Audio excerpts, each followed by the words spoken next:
Donc, bon matin à tous. Bon matin. C'est vraiment une joie de pouvoir être devant vous. Ce matin, Dieu a mis sur mon cœur, durant la semaine, en fait, de traiter à propos, le titre du message, c'est « Faire face à l'orgueil ». Faire face à l'orgueil. Qu'est-ce que l'orgueil, en fait? Ce matin, l'orgueil, c'est un sentiment qui porte à se penser au-dessus des autres ainsi que de Dieu. Une opinion très avantageuse de sa personne. Le plus souvent, c'est quelque chose de... C'est quelque chose de très... Comment on dit ça? J'ai oublié le mot.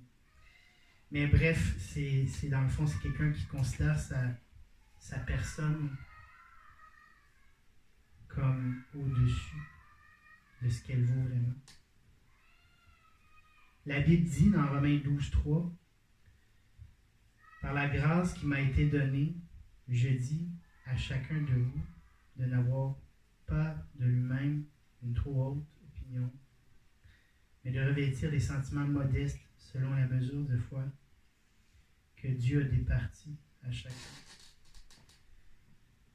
La Bible nous invite clairement à nous éloigner de cette attitude orgueilleuse qui veut nous envahir.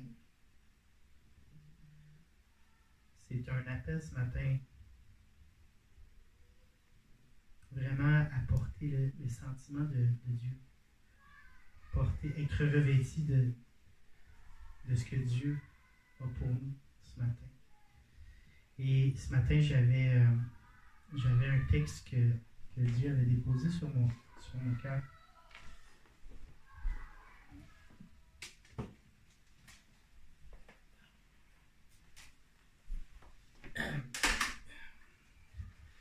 Dieu avait déposé sur mon cœur ce texte-là. Et donc, j'aimerais ça lire 3 versets avec vous. D'abord, dans Abdias, chapitre 1, versets 1 à 3. Prophétie d'Abdias. Ainsi parle l'Éternel, le Seigneur l'Éternel, sur Édom. Nous avons appris une nouvelle de la part de l'Éternel, et un messager a été envoyé parmi les nations.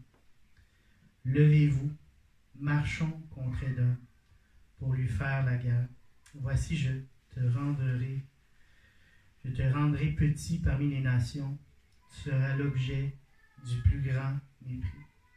L'orgueil de ton cœur t'a égaré, toi qui habites le creux des rochers, qui t'assis sur les hauteurs, et qui dit en toi-même, qui me précipitera jusqu'à terre. Donc, je vais m'arrêter là ce matin. Et j'aimerais, à travers ce texte, pouvoir ressortir 3 pensées. 3 pensées que Dieu a mis sur mon cœur qui nous amènent à faire face à ce sentiment, à cette possibilité de l'être humain de vivre l'orgueil.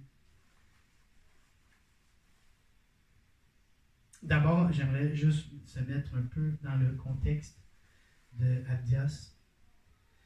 Abdias est un prophète de l'Ancien Testament, le plus petit des prophètes, pas dans le sens petit de taille, mais plutôt qu'il n'y a que 21 versets de Abdias, du prophète. Et donc, Abdias, il prophétise vis-à-vis de Édom, qui était un ancien royaume du Proche-Orient, en l'an 600 avant Jésus-Christ.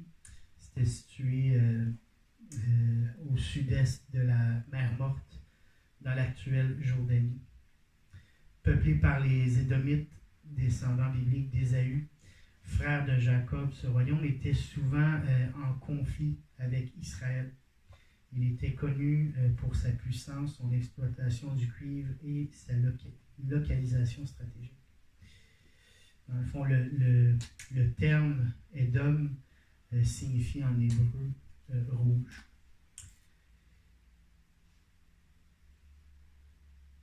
Donc voilà, c'est pour se mettre un petit peu, c'était un peu dans le but de se mettre un petit peu dans le contexte de quand Abdias annonce cette prophétie. Dans le fond, Abdias, il prédit la chute d'Édom. Mais le prophète Abdias, on n'a pas beaucoup d'informations sur lui par contre. On a juste ça. Maintenant, Dieu m'a mis sur le cœur de faire ressortir 3 pensées qui ont pour but de faire face à l'orgueil. De faire face à l'orgueil. Le but de ce message-là aussi, c'est, oui, de faire face à l'orgueil, mais aussi d'entendre la voix de Dieu. L'appel ce matin, c'est d'entendre la voix de Dieu qui vient nous avertir face à cette possibilité. Nous mettre en mode vigilance devant ce qui peut se produire dans ton cœur, dans notre cœur.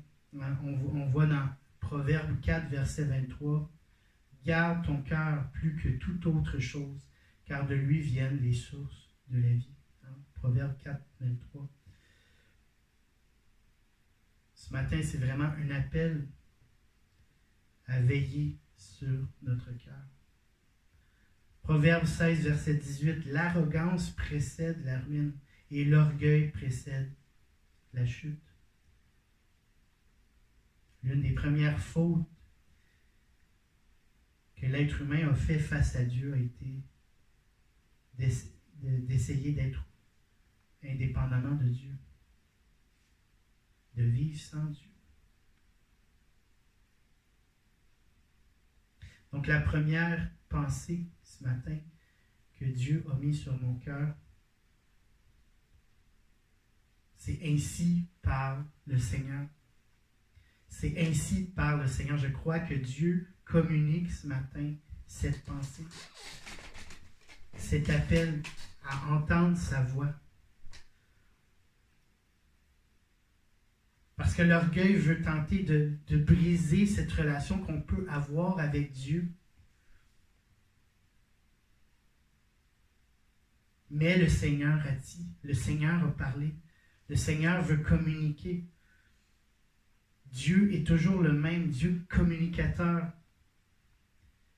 Il s'exprime toujours encore aujourd'hui. Il veut parler à nos cœurs ce matin.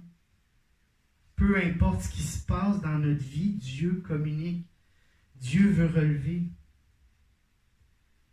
Mais Dieu, il a fait son bout de chemin. L'autre bout, c'est à nous de le faire.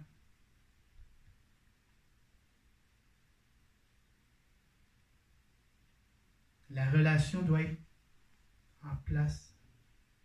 Elle doit être la priorité. Peu importe qui nous sommes. Qu'on soit grand, qu'on soit petit, qu'on soit gentil ou non, important ou non, jeune ou moins jeune, Dieu veut entretenir avec nous cette relation, cette communication.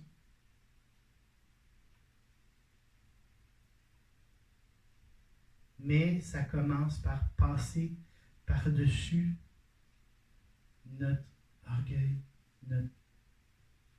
notre instinct de toujours vouloir faire de par nos propres forces. C'est de reconnaître ce matin qu'on a besoin de lui. On a besoin qui nous communique encore aujourd'hui à notre cœur. On a besoin que Dieu nous parle à notre cœur ce matin. Dans Romains, chapitre 3, verset 23, « Car tous ont péché et sont privés de la gloire de Dieu. » Mais la bonne nouvelle de ce texte-là dans Romains, c'est qu'on voit qu'au verset 24, ils sont gratuitement justifiés par sa grâce, par le moyen de la rédemption qui est en Jésus-Christ. Donc, pour faire face à l'orgueil, il y a le plan de Dieu.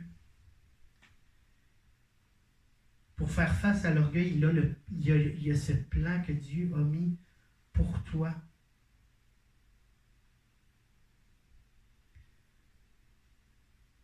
De reconnaître qu'on n'est pas à la hauteur et qu'on a besoin de Dieu. Dans Jean chapitre 15, verset 5, « Je suis le cep, vous êtes les serments. Celui qui demeure en moi et en qui je demeure porte beaucoup de fruits, car sans moi, vous ne pouvez rien faire. »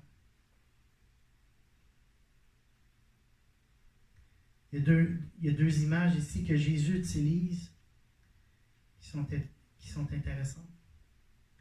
Le cep, qui est le pied de la vigne, c'est comme le tronc, c'est quelque chose qui est ancré dans la terre, qui est solide. Puis c'est Jésus. Jésus, il vient s'ancrer. Il vient solidement s'ancrer en nous, pour nous, avec nous, afin de nous amener à nous communiquer notre identité en lui. Le but de Dieu, c'est de nous communiquer notre identité en lui. Il est le cep. Et ensuite, on voit cette deuxième image, le sarment. C'est cette branche qui vient se rajouter. Ce sarment qui vient se rajouter au cep, qui vient se faire grandir cette vigne, qui vient produire quelque chose, développer, ou ce que Jésus veut au travers de nous produire une saveur céleste, une nouveauté de vie.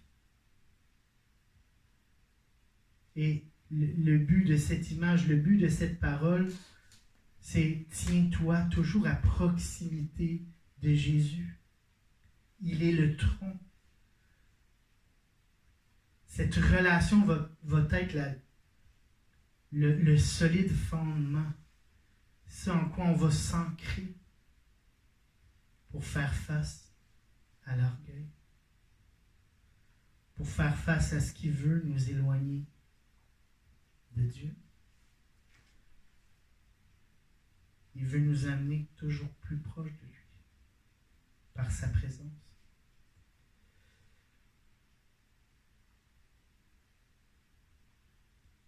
Donc, première pensée, c'est cette relation avec Dieu. C'est d'entendre sa voix. C'est être sensible à sa volonté pour notre vie. La deuxième pensée, c'est le résultat de l'orgueil. On voit dans le texte que Abdias dit « Voici, je te rendrai petit.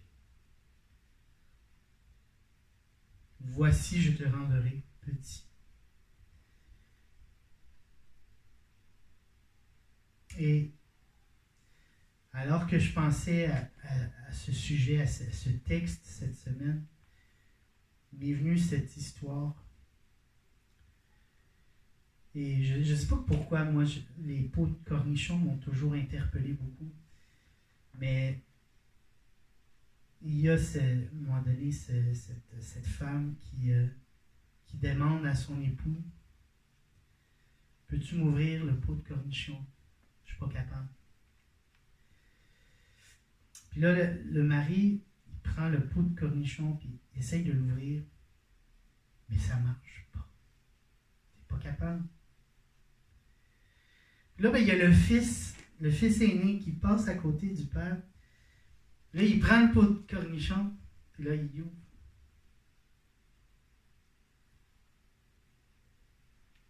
Il prend la place, il ouvre le pot de cornichon sans hésiter.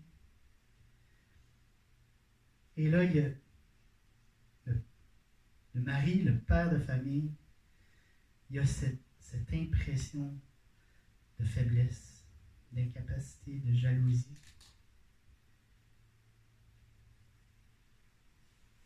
Et alors que je pensais à ce texte, il m'était venu cette image.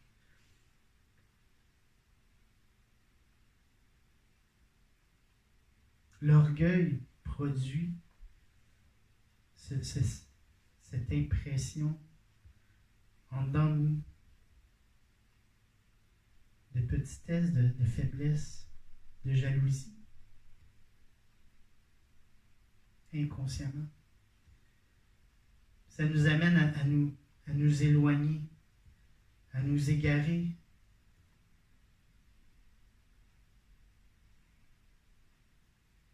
à résister, à nous opposer, à perdre vraiment,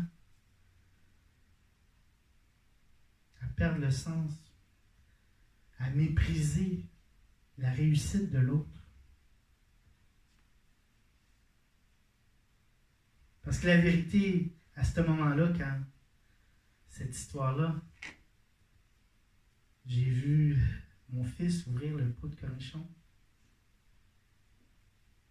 j'aurais pu me réjouir de ce que mon fils avait réussi à ouvrir le pot de cornichon. Mais c'est pas ça qui est arrivé dans mon cœur. On est appelé à, comme dans Jacques chapitre 4, verset, je pense que c'est verset 7 ou 8, Dieu résiste aux orgueilleux, mais il fait grâce aux humbles. L'orgueil nous amène à une opposition de la volonté de Dieu. Nous pourrions prendre ce mot ici, résister par opposer. Je crois qu'en chacun de nous, il y a ce combat, il y a cette possibilité de nous opposer au plan de Dieu pour notre vie, pour vouloir faire nos propres plans, nos propres intérêts,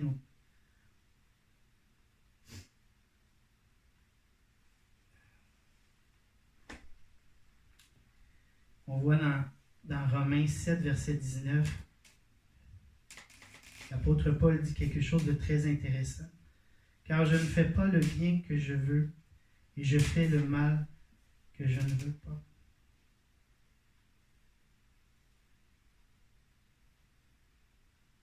Ce matin, c'est un appel à nous présenter devant Dieu en toute humilité, en reconnaissant que par son essence, par sa nature, il va nous amener là où lui veut nous amener.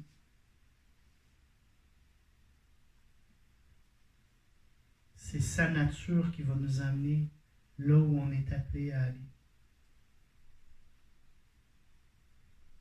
Dans Jacques 4, 10, humiliez-vous donc devant le Seigneur et il vous élèvera.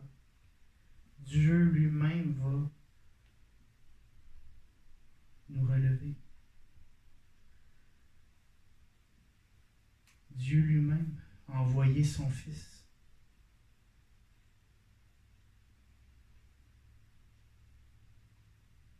Dieu lui-même a envoyé son Fils. Notre problème est souvent qu'on tente par nos propres forces plutôt que de laisser le Saint-Esprit, laisser Jésus nous sauver, laisser Dieu prendre le contrôle de notre vie. On est souvent en train de nous entêter avec le pot de cornichon, alors que le Fils a tout accompli. Et ensuite, on se fait des idées fausses. On crée le mensonge, on crée l'ennemi qui nous raconte toutes sortes de choses qui ne viennent pas de Dieu. Puis on s'enfonce. Mais dans le nom de Jésus, je veux ce matin briser toute espèce de mensonge qui ne vient pas de Dieu. Et je veux m'emparer de la vérité qui est en Jésus. Je suis le chemin, la vérité et la vie. Hein, Jésus a dit, je suis le chemin, la vérité et la vie. Nul ne vient au Père que par moi. Ce qui va m'amener à la troisième pensée. On voit au verset 21,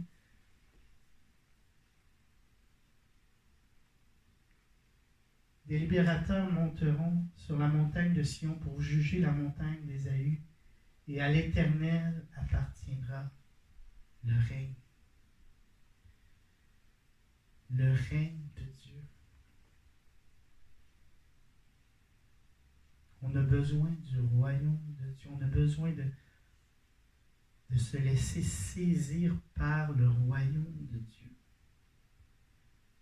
Que Jésus vienne régner dans ma vie. Je crois que c'est une posture pour faire face à notre incapacité, à notre orgueil. Seigneur, viens régner dans ma vie.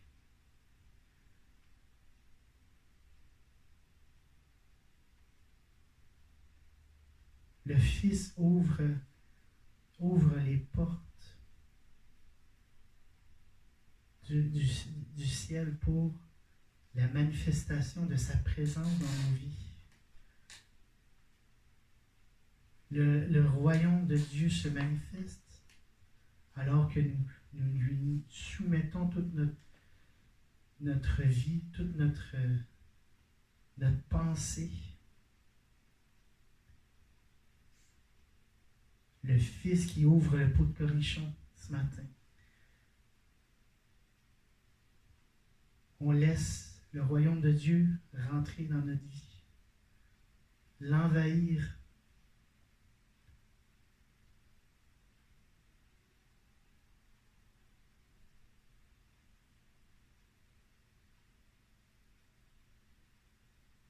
Dieu, viens prendre la place qui te revient ce matin. Et c'est vrai que des fois, on est entêté, puis on va revenir à essayer d'ouvrir nos pots de cornichons par nos propres forces. Mais on est appelé à toujours revenir à cette pensée que c'est l'Éternel qui appartient le règne. C'est à Dieu qui a le règne. C'est lui qui est au-dessus de toutes choses. C'est lui qui est venu vaincre sur la croix et il est ressuscité d'entre les morts. Prenons soin de notre cœur, prenons soin de nos pensées. Comme j'ai dit tantôt, garde ton cœur plus que toute autre chose, car de lui viennent les sources de la vie. Proverbe 4, 23.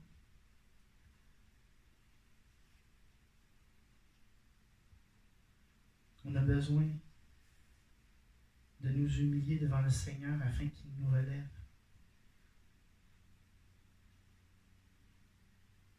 Le Seigneur dit ce matin,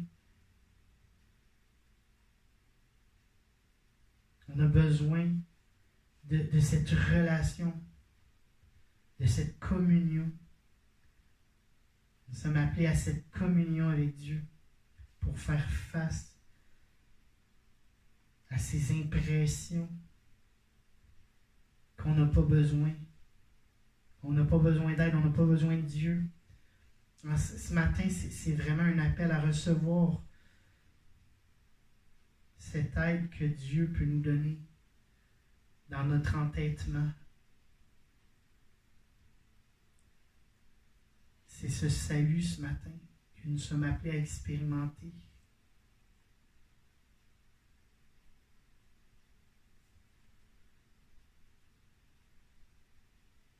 Ce matin, c'est de voir que si on ne va pas à Dieu, si on ne s'humilie pas devant Dieu, on ne réalisera pas le fait que cet orgueil nous rend petits. C'est un appel à une repentance réelle ce matin, afin d'être réconcilié avec Dieu. C'est un appel ce matin à reconnaître que c'est Dieu qui détient toutes choses, c'est Dieu qui le règne d'éternité en éternité. C'est Dieu qui détient ce règne-là d'éternité en éternité. Merci, Seigneur. J'aimerais ça juste pouvoir terminer par cette prière. Seigneur Dieu, je reconnais ce matin avoir ce besoin de communion avec toi. Ce matin, j'ai besoin d'entendre ta voix ce matin. J'ai besoin d'entendre ta voix ce matin. Non pas la voix d'un homme, non pas la voix d'un téléviseur, non pas la voix de nos jours. Il y a tellement de risques, de distractions dans nos vies, nous amener à confondre, nous amener à être distraits de ce que Dieu veut vraiment pour nos vies. C'est un appel à nous abandonner à ta voix ce matin. Merci de nous communiquer ta voix ce matin, à découvrir ton œuvre à la croix. Ce matin, nous allons à la croix. Nous allons à ta résurrection ce matin. Ce matin, c'est de prendre conscience qu'on est petit. On est petit devant Dieu, mais qu'il nous relève. Il ne nous laisse pas au sol. Si Dieu est avec nous, qui sera contre nous?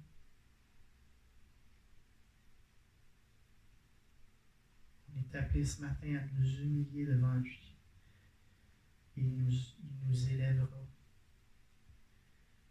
Je te demande pardon, Seigneur, ce matin. Si peut-être mes pensées n'ont pas été à la hauteur, ou plutôt mes pensées ne te reflétaient pas. Je te demande pardon, Seigneur, ce matin.